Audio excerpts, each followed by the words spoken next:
Awesome. Thank you, Zoe. We're really excited to do this, and I'm really grateful that Matthew agreed to this. He is a current student at Bradley, but attended IVCC because we're the best. And so I'm really excited for you guys to hear a student perspective in this presentation. So with that, the title is Using Alumni to Engage Prospective Students and Current Students. And so I think that's always on the top of our mind of like, how can we create something different and unique? So before we get into it, we'll go ahead and share who we are. My name is Azrat Loveland. I serve as the Assistant Director for Admissions, Records, and Transfer Services at IVCC. And I too serve on the Transfer Advisory. So super pumped that we were able to offer this virtually and really share this information. And I'm going to hand it over to Matthew. Thank you, Ezrat. As Ezrat mentioned, I'm currently a student at Bradley University in Peoria. It's actually kind of funny though. Right now I'm sitting here at IVCC right next door to Ezrat. I can hear her through the wall. But as she mentioned, I just graduated from IVCC just this past May. So I'm 20 years old. I'm a student in Bradley University in Peoria, and I have founded my own creative video production company. It's just called Matthew Klein Films. I've always been interested in video and technology my whole life. About 5 years ago, I started doing it for fun. And since then, it's actually turned into quite a company, just with a lot of marketing and stuff like that. We've done a lot of work for, do a lot of stuff with drones, a lot of stuff with like Illinois tourism, things like that. So yeah, I'm excited to kind of say how we work that into IVCC's plan. So I guess continuing on, I'm going to hand it right back over to Ezra so we can jump right into this. Awesome. And like I said, I'm very grateful he agreed to do this. I think it speaks to the fact that he has his own company that, this is helpful information.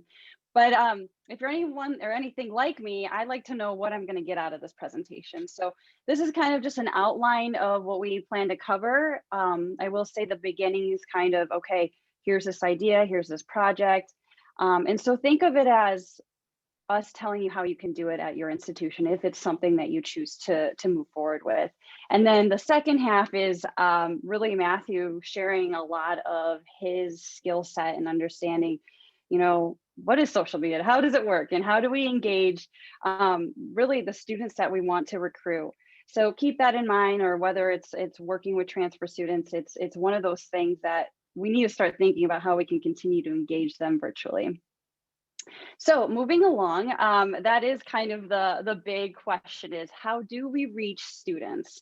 And so I know I find myself asking that. I know my colleagues, I know you guys are probably thinking that, like, how else do we do it in a creative way? And why does creative content matter? So I'm gonna see what Matthew has to say about content. Yeah, so that's a really good question, Ezra. And, there's a lot of different ways and a lot of different things that go into it, whether it be a good brand, good logos, styles, coloring, website, anything like that. But at the end of the day, in my opinion, at least, I found that the best way to reach an audience, no matter the segment, is through compelling content. Good content really does. It builds relationships, credibility, and trust. And you're going to see, and we have some good examples of how we've demonstrated this and how we actually executed it. And that's really what we think that is one of the best ways in this day and age is to engage with his content. So, yeah. So knowing that, and then trying to figure out, what is this idea? What can we do to get students interested in what we have to share? And keep in mind, this thought process happened last March or April. So what happened last March and April. So we knew we had to do something virtually, and what would that look like? And so quick thinking, students love hearing other students, right? I mean, that's what drives social media and engagement. Like, they want to see what their peers are doing. So when thinking about that, I'm like, well, it'd be cool to have like alumni sharing their experiences, their advice to like younger students. So incoming high school students or students that are about to transfer from IVCC, it really anyone who's willing to listen, maybe even parents. So with that in mind, I reached out to Matthew, and again, he's my social media consultant, and I asked him, hey, what are your thoughts on this idea? Does it work? Would you be into it? if we, reach out to alumni, had them, we assign topics or something like that, and it'll feel like more of a show or a podcast of sharing this information. So, Matthew, I thought was just like delighted, but I'm going to have him share what he really thought when I reached out to him. Yeah. So when Ezra first reached out to me with the idea, I thought it was really good for one reason. Well, many reasons, but one of them being was that it was going to be student to student. We were really going to see those real stories in almost a not so formal way. It was like Ezra just mentioned, almost a podcast. And it was just the word of mouth. And at least in my opinion, and I think you guys can agree with this, that a lot of times when you hear about something or see something, I mean, obviously we're all a little skeptical when we see a Facebook ad, but just hearing the word of mouth referral, whether that be the best person in town to fix your car when something goes wrong, or whether it be the best movie to watch or something like that, word of mouth people tend to listen to. And I felt this was really going to be achieved with this Ask network. So I think that's really why we've had a lot of success with this. Yeah, so we knew that students wanted to hear from other students. So I'm like, okay, we'll use that. Where do they spend their time? And I obviously have mentioned social media. And so the next slide will show you, we've worked with Interact in the past, a marketing service. And so they were gracious enough to share a media preferences survey, and this was compiled in the fall, but I was really interested in making sure that where are we going to deliver this information, what platform, and where do they live? And so you'll see, if you can see the data, that 18 to 20 age bracket, they're on Instagram, they're on YouTube, and they're on TikTok and everything else, along with Snapchat. But we're like, what can we work with? So really Instagram and YouTube were the platforms we were interested in trying to push this program idea out. So we knew that. And I'm gonna again pick on Matthew to share a little bit of what his social media use is. And he is on it all the time, not only as an entrepreneur, but also as just being a college student. Thanks, Ezra. Yeah, I couldn't agree more with that, especially just taking a quick glance at this data right here. As we see that 18 to 25-year-old range, so that red and orange color, we're seeing a lot of Facebook, a lot of Instagram, a lot of Snapchat, a lot of YouTube, and I'm sure even TikTok too. I personally have a TikTok account, but I don't post anything on it. But I think it's a great channel to use. But in terms of those platforms, especially, we needed to, now that we knew people were on those places, it was all right. Now, kind of, what do we create for those places? What fits there? Another thing that we definitely took into consideration was this fact right here. 144 minutes is the average time spent on social media site every day. That might be a lot higher for you. Hopefully you're not on it right now. Hopefully this is an exciting presentation, but or it might be a lot lower. I mean, it is for all of us at the end of every day. Just the other day I looked on my phone and the screen time was a lot higher than that, which was a little disappointing. But I guess when you're on your mobile device, most of the time, if you're not texting or email somebody, you might be on Facebook, Instagram, and what are you doing? You're consuming content. So it just makes sense for us to create this content on the platform. Let's give people something interesting to watch, something they're actually excited about to see, something they will willingly share. And that's really kind of where we're going. So that takes us into these marketing channels. And Ezra, you can kind of explain what these are. Yeah, so we weren't about to dabble into creating a TikTok account. I mean, it's funny, and I'm sure if you are on the recruitment side, they're like, "Oh, TikTok's a new thing. Let's get on it," and that works. But we're a community college. We need to also check ourselves and know what platforms we use. So to give you a sense of what IVCC uses, we have Facebook, so an admissions page, Instagram, another admissions channel, and then YouTube, which we just started getting more into. And then don't be jealous, because I know you guys all have CRMs, but we use Constant Contact and Easy Texting because we like doing manual work. So with that, we knew that these were going to be our outlets to get this content out. And so that's something to think, if that's something you want to mimic and try to do yourselves, is really kind of surveying what channels do you have to get your information out there. And Thank goodness for Canva, because Canva really makes things look really sharp and clean, and we don't quite have like an official marketing department, so that's been really helpful in trying to pull everything together and brand it when we wanted to again create this alumni network idea. So the creative production, this was my favorite part of all of this project, and thinking about what this will look like. So this was an easy thing for me. Working with students, I've been able to really create and develop relationships with them, and so to be able to reach out to those students after a couple of years to say, hey, would you be interested in doing this project with us? The idea is to make the conversation very authentic, to be concise, and to ultimately help incoming or current students, whatever that might be. So really brainstorming, what those topics could be was important. And so knowing that this would be happening over the summer months, we wanted to keep that in mind, and knowing the enrollment process, and then also our current students, they're planning to transfer on, what do we want to address? And so we came up with a variety of topics, which we'll show you in a bit. But the biggest thing is, what is the name? What's something catchy? And so thank goodness for Google. I just checked out like alumni sharing information, knowledge, and I found all sorts of schools have something like this. So it's called the Ask Network, and it just felt like it was very catchy in what we were going to go ahead and promote. And so being able to have that title and sharing with our alumni guests, students, and saying, hey, this is what we're going to call you guys. You guys are going to be this Ask Network. So alumni sharing knowledge, and these are the different topics we're thinking of. And so speaking of topics, we were trying to be mindful of trying to do one every week during the summer months. And really this was a way for us to address summer melt.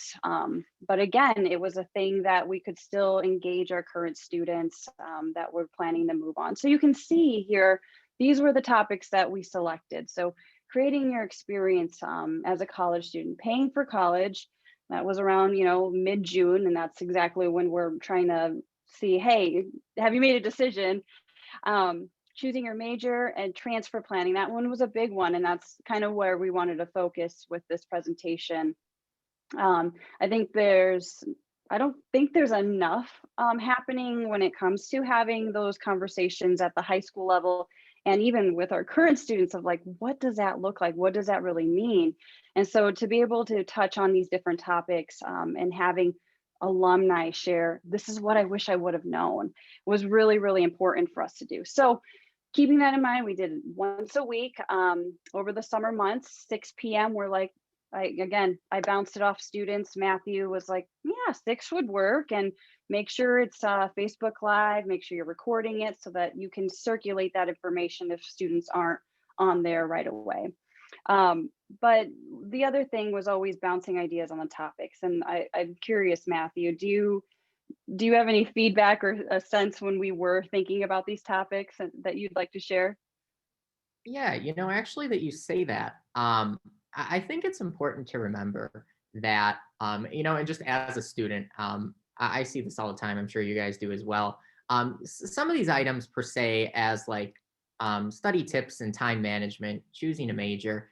For some students, that might just be a checklist item. Oh, okay, I got to get that done. All right, that's done. Whatever. Don't worry about it again. But for some students, that could really present a challenge. Or even like really creating and crafting that college experience, or self-care as a student. Mental health is huge right now. It's really important, obviously, but I think some of these items really could be big challenges for students. And I think by offering these topics and sort of this discussion in this format in the way that we did, I think it really, number one, it prompted them to be able to just, all right, let me check that out. Maybe I can get a little guidance, or I can see what somebody else did, or feel more comfortable about it. As well as it was just a nice, gentle reminder of, hey, we're not like throwing it in your face or nothing like that. We're not saying you have to do this. It's just, hey, here's kind of what somebody else did and stuff like that. So it's just good to see. And again, we go back to that student to student, and students love hearing from other students. So I think these were really good topics. So with those topics and thinking of the relations I have with some of the alumni that I wanted to connect with, that was kind of the behind the scenes work that I felt, oh, so and so would be really good talking about this. So that was something that, if that's what you want to do, start connecting those dots and seeing who would be best to share that information. We also wanted to limit to about 2 people, so it felt more like conversational.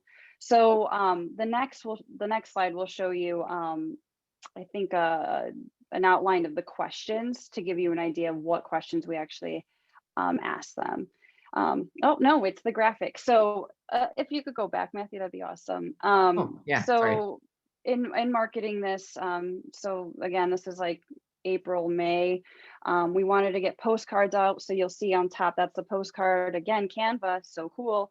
And then the bottom part here, you'll see are the posts, the social media posts that we had. So we had a picture of the student, so the alum, and then the topic, and then how they would be able to get the information, whether they wanted to watch us through Facebook Live or just joining via Zoom. And so that was really helpful, because I think being able to see the young faces and say, oh, that person's going to talk about this. Yeah, I'll check that out. That sounds interesting.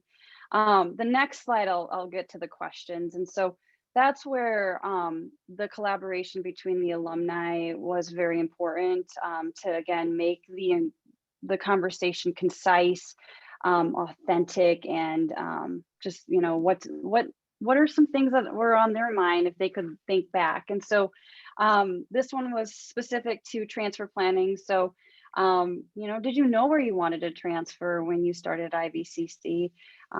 What resources did you utilize when you did figure out where you wanted to go? What confused you through the process? When did you touch base with a transfer counselor at your transfer school? And I think hearing that, and hearing students share, I didn't know, I had no idea. We'll share I think we have a minute, right, to kind of showcase what that looked like. So on the bottom, and we can share this in the chat if you guys want to look at it to get some ideas, but we had a slide with the question, and then in the corner you'll see, or the student talking about their actual response. So And play a also bit. on top of that, where would you recommend help usually, because I don't know, I don't like being like vulnerable like that, but honestly, seeking help with someone you trust, a lot of people are willing to help you. You just kind of have to make the first step in yourself and just ask. Oh, how perfect. I decided where I Ask. wanted to transfer, I think So that after gives my you- first year, so during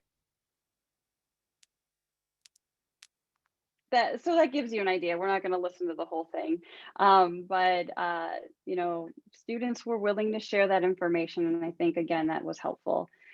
So taking another step forward, like I mentioned in the beginning, we want to give this information so that maybe you can implement at your institution. So there's a strategy behind all this, right?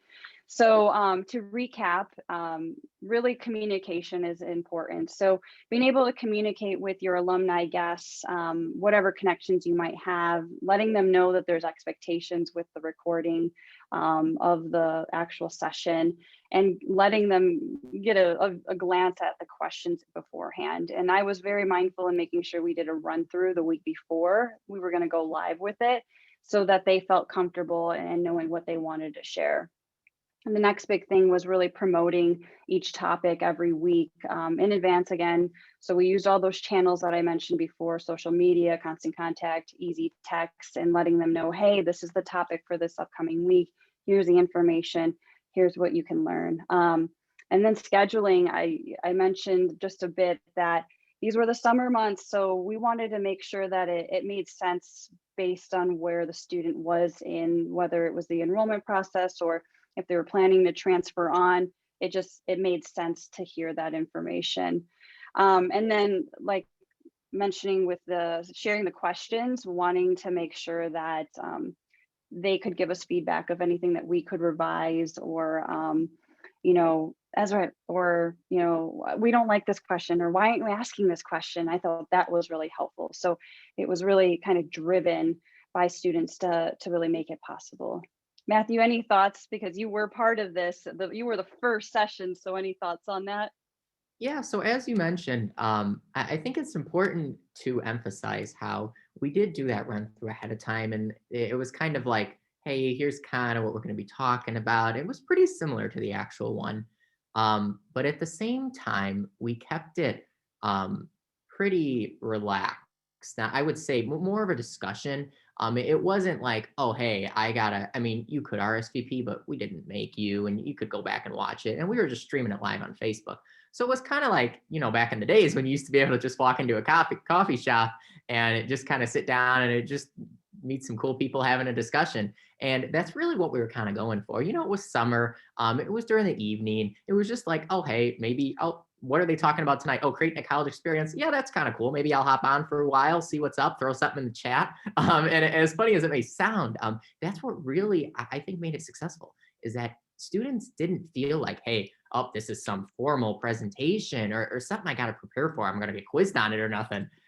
It was just more of a, hey, that's cool. So-and-so sharing tips on how they paid for college. Well, that's great. Maybe I can learn something because I know them or I was in their position or something like that. So I think by planning it, but then our execution, we made it a little more relaxed, even though on the back end, we had already done it before. I think that's really what made this interesting and work, since it was a summer series. So yeah. And then the other big piece is with any project, I really like to be able to reflect and say, where are we going to go with this? What can we do for future opportunities? So this last year was the first time we've ever done anything like that, but we do plan to do this. So this gives you a timeline if this is something you want to replicate, and I'll let you kind of look at that. But you can make it however you want, but this at least gave us a better idea to breathe, distribute those questions to the alumni guests that we reached out to, and then continue to market and be strategic of, okay, that's the week before, send that out, that's the day of, do that, and get some students on your team. They talk about the stories, they talk about all sorts of stuff that social media you want to get right. So I think that was really helpful in making sure that there was that engagement piece out there on social media. So moving forward with that, we do, like I mentioned, we're going to continue doing this.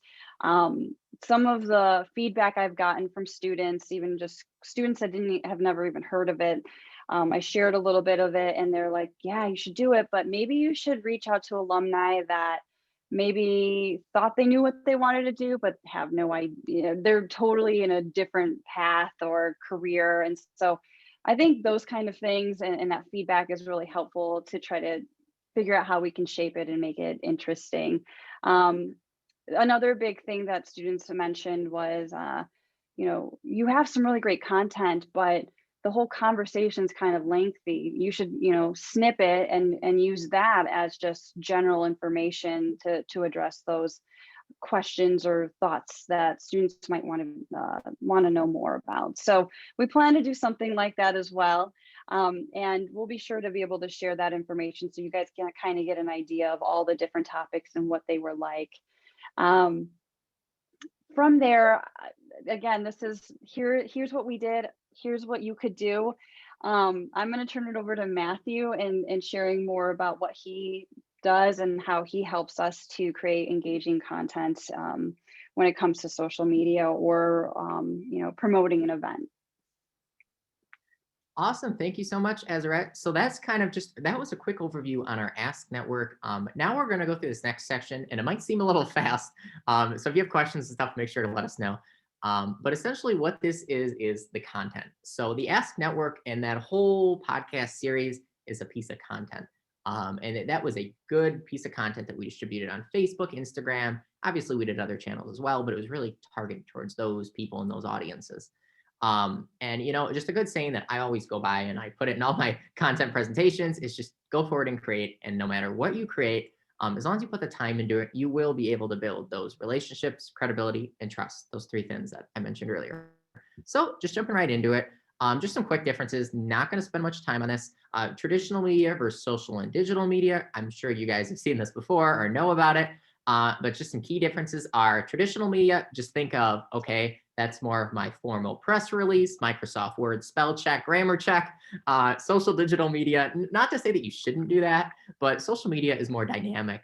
You have more control over the message and the response. It's important to remember that, as well as specific audiences can easily be targeted. And it's great to bring in that two-way conversation. Otherwise, if I'm just sitting there again, if we weren't talking, if it wasn't two-way, we'd just give you guys this presentation. So the two-way conversation is great. And obviously, always think about how you can use them together. But going on, that really begs the question of how do you create engaging and effective digital content? We talk about it like it's just everywhere. And that's not the case, because if it was, believe me, we wouldn't be. But really one key way, and we have a couple good examples, and that's really to what we call is create differently. Do something different. It goes back to classic Apple. Their strategy or whatever was always just stand out, be different. And I couldn't agree with that more. So just taking a first look at something we did. This is only 15 seconds, but it was a whole video series that we did for social media with different people talking, and we just interlaced different footage throughout it. So let's take a look at this. It's only 15 seconds long, and we'll talk about it. Transitioning into IVCC was incredibly easy. This is the best I've ever done in school in my entire life. And it's not so much because I wasn't trying, but I'm interested this time. Without IVCC, I don't think any of this would be possible. So look at that. It's a really nice testimonial. That testimonial that student had, obviously it's real and stuff like that, but it's from a much longer discussion. It was a 5 or 10 minute conversation. Then what we did with our magic on the back end is did a little editing, put it all together and put some clips over it. And by doing that, our video gets right to the point. We have a nice call to action at the end of, without IVCC, he doesn't know where he would be today. That's a really powerful statement. If I'm just scrolling through Facebook and I see something like that, it's like, oh, wow, maybe I should consider IVCC. So that's good, as well as it's timeless content, what we consider. We can always use that in the future, no matter what. It's not like anything that dates this content. So that's good. We're actually still using it today, and these were created a little bit ago. So that's nice. It goes down to our key takeaway, and I'm going to mention this a few times. Create once, distribute twice.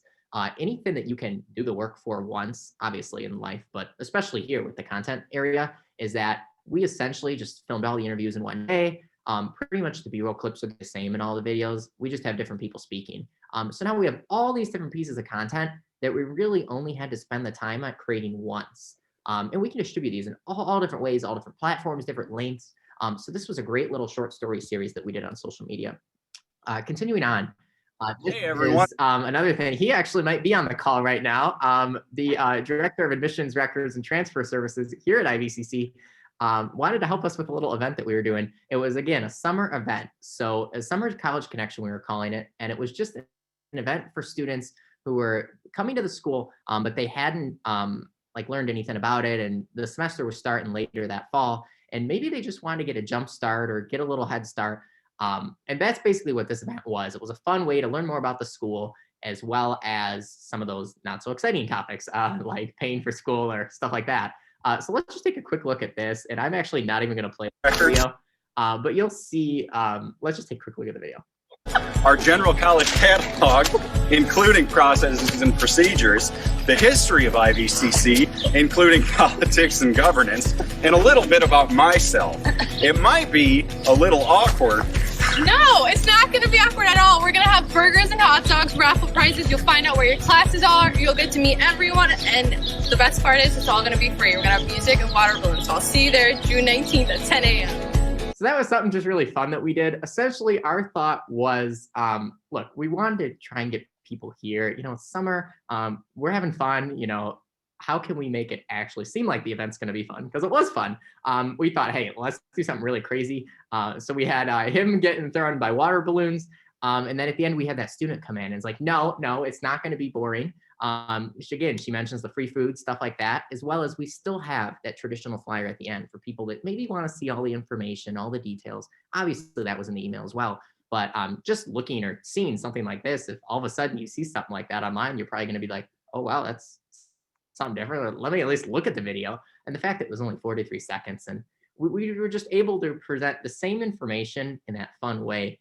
And that's really what the takeaway from this is that, there's a lot of different things that happen throughout the year. I for example, think of scholarship workshops. Those don't seem exciting, and they're not exciting. I've been to them before, but you can make it exciting. Conventional can be exciting. It's all about how you market it and what's the actual experience people are going to have from it. Either way, they're doing the same thing at the end of the day. So, I mean, it's all just about that tone and the mood. And that's really what we did with this event. Before they even walked in the door, they figured, all right, this is going to be something fun, crazy. And we made sure to reflect that at the event as well. Next off, I'm going to let Ezra talk about this really quickly. Yeah, so the next piece is student services tour. So this is August and still in pandemic mode, and we're trying to figure out how do we showcase our campus. And I'm sure you guys were faced with some of that. And so one thing that we really wanted to try to share with anyone interested in IVCC is that we have services and they are awesome. And so how do we make that fun and exciting? And so again, reached out to Matthew, how can we make this happen? You know, I'm again so grateful that during this time I also got to learn the skill set, not only to learn more about social media works, but to video edit. So we'll show you a quick clip, and maybe this is something you might want to do at your institution to showcase your student services. Benefits and any other financial assistance you might need. Please stop by or contact us if you have any questions or need help. Next, let's head up to counseling and hear from Missy.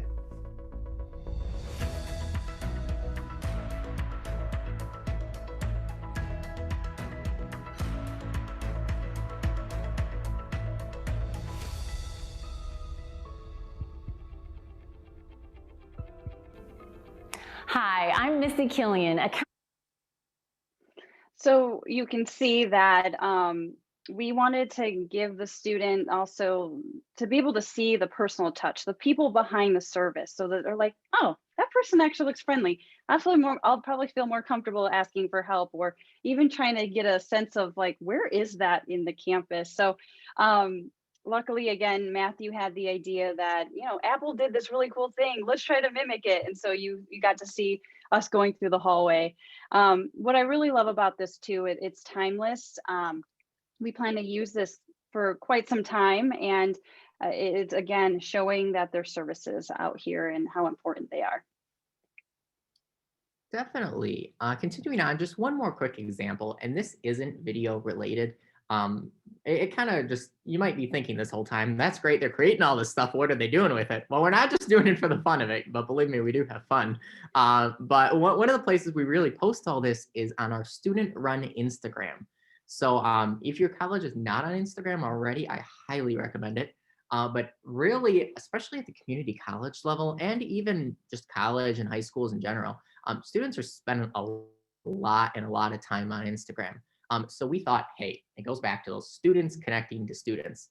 This way we'll have students helping create, edit, and in some cases even post and tailor the content, so we can ensure that, you know, I mean, we're not posting a boring PowerPoint slide or anything like that. And not to say you can't have fun with PowerPoint, but at the same time, it's, hey, let's have those students engaged, as well as if I'm just a student, and even now at Bradley, if I'm sitting and I see Bradley post something and I have another student in one of my classes that's on there promoting it, which just actually happened a couple weeks ago. It's like, hey, I'm actually maybe a little more inclined to go to this now because I know that person, they're promoting it, and if they're standing by it, all right, I'll consider it. So that's something we just launched just a few short years ago. Ezra was really behind that. Ezra, do you have any additional thoughts on this? Yeah, so we kept it going. We give them cool shirts and we call them Hype Crew. And so I did an interview process this year though to kind of narrow it down. But man, I learn something new every single day when working with them. And I think again, they tell me how it is. They'll be blunt. They'll be like, Ezra, did you post again? And I'm like, yeah, I did. And they're like, too much content in that flyer. And I was like, okay, sorry. So again, always learning. But yeah, that kind of sums it up. And then Matthew's going to give you a toolkit of what you could do or consider.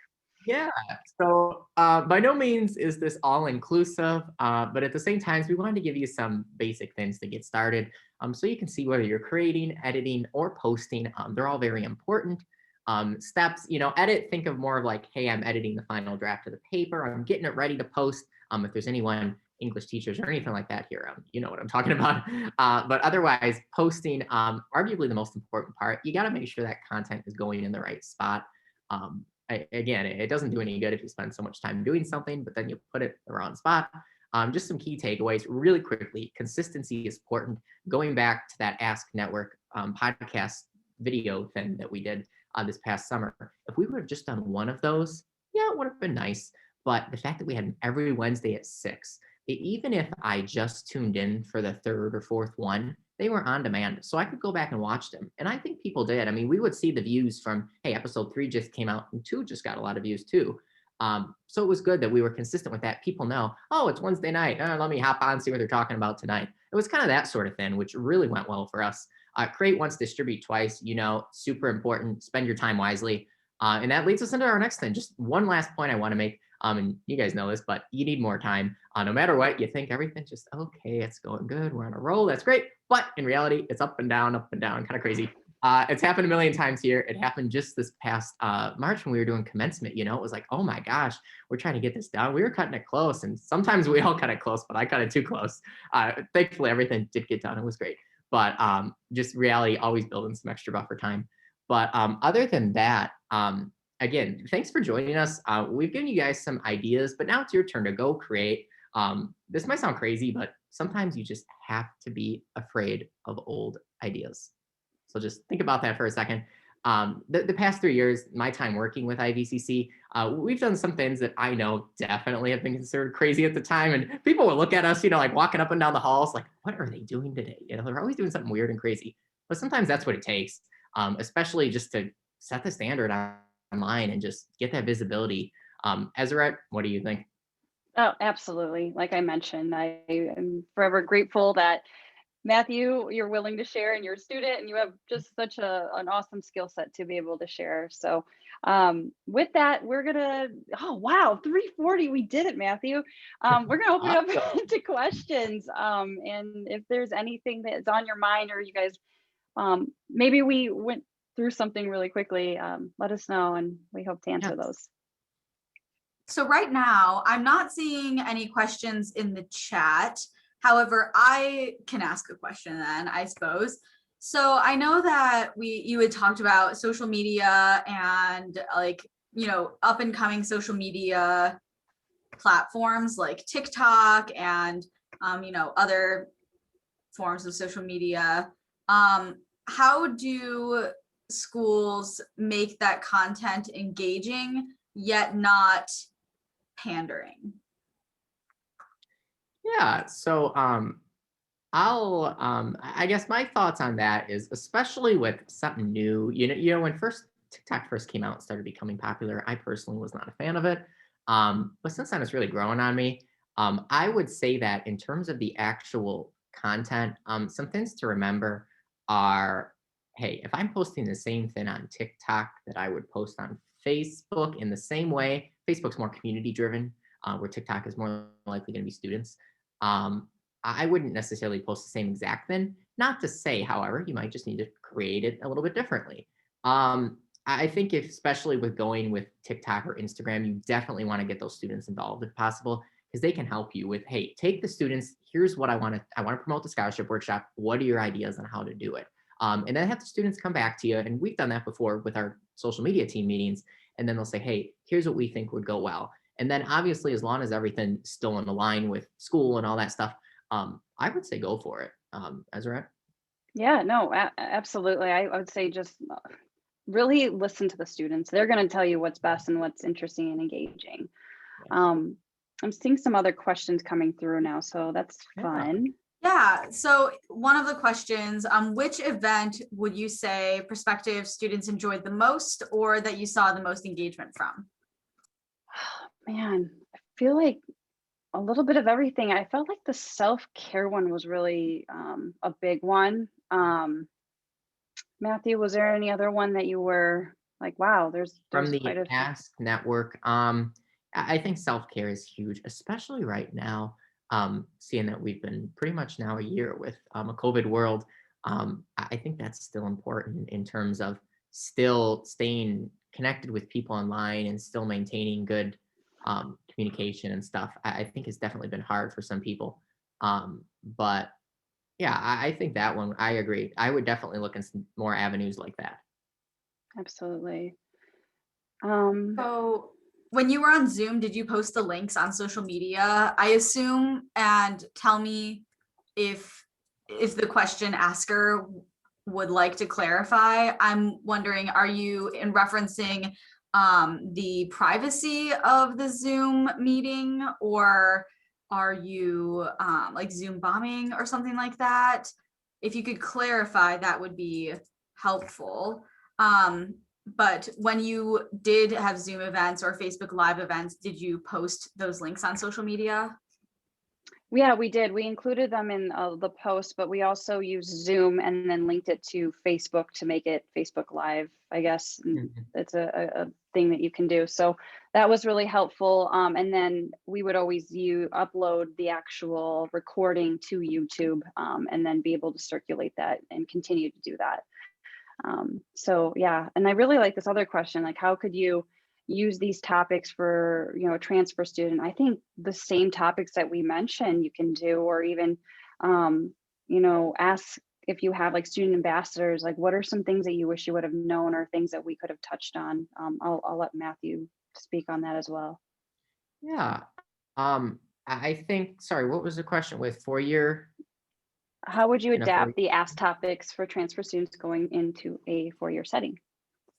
In a 4-year setting? I mean, a lot of those topics, like you mentioned, are probably going to be the same, and they're going to have those same challenges or same hurdles. I guess maybe with a 4-year setting, you'd want to bring in more lifestyle, I would say, just because, I mean, what you're staying there on campus and stuff like that. So I would go with more maybe lifestyle topics overall for that.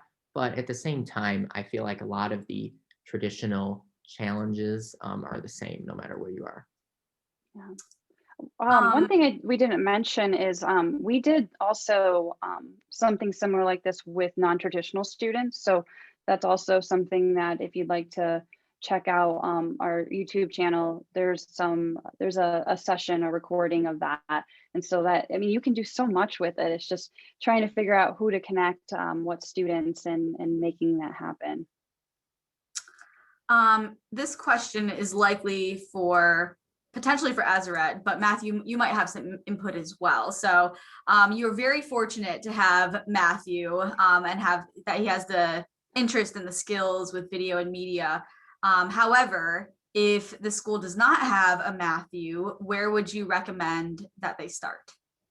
I know you talked about one of the companies you had contracted with before, so I didn't know if you wanted to talk about that either. Yeah, well, we don't work with them anymore, but the last piece was having a hype crew. And so whatever that might be, whether it's a social media student group or whatever, I think that really is helpful. So what we did this year, we sent out that the Office of Admissions is interested in any students that have a desire or interest to do anything with social media, and we had them fill out a form. It was like an interview process, and it was really helpful for us to get a better sense of, okay, what's their time commitment? Are they trustworthy? Are they outgoing? That kind of thing, so that I can really rely on them to make sure that the content that we're putting out there is relevant, it's engaging, it's interesting. So that might be something you just send out to your students and try to create that, and maybe do it under a certain office or student group. But that is very, very helpful, and would recommend to maybe 4 or 5 students to kind of collaborate. And obviously they don't have access to the actual login, they pitch ideas, and I think it's really cool for them to work in that team setting, and they don't necessarily want to go into marketing. One wants to go into journalism, one wants to do graphic design, one wants to go into video and filmmaking, that kind of thing. So being able to bring all that together was really helpful. Great. Any final questions for our presenters?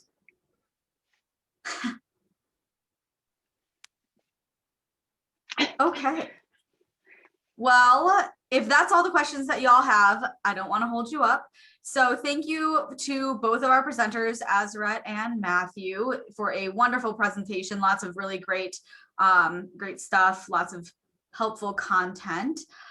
Just a quick reminder that in about 12 minutes, we will have our networking and social hour, and that we will also be sending out an evaluation at the end of tomorrow's events and sessions. So if you wouldn't mind giving us some feedback and your thoughts on this year's virtual conference. We do understand that this is the first year that we're doing it virtually, but we are always striving for a better transfer summit. So any feedback that you can provide would be greatly appreciated. Again, thank you all so much for attending, and we hope that you have a good day, and we hope to see you in just a bit. Yes. Thank you, Zoe. Thank you, Bye. everyone. Bye-bye.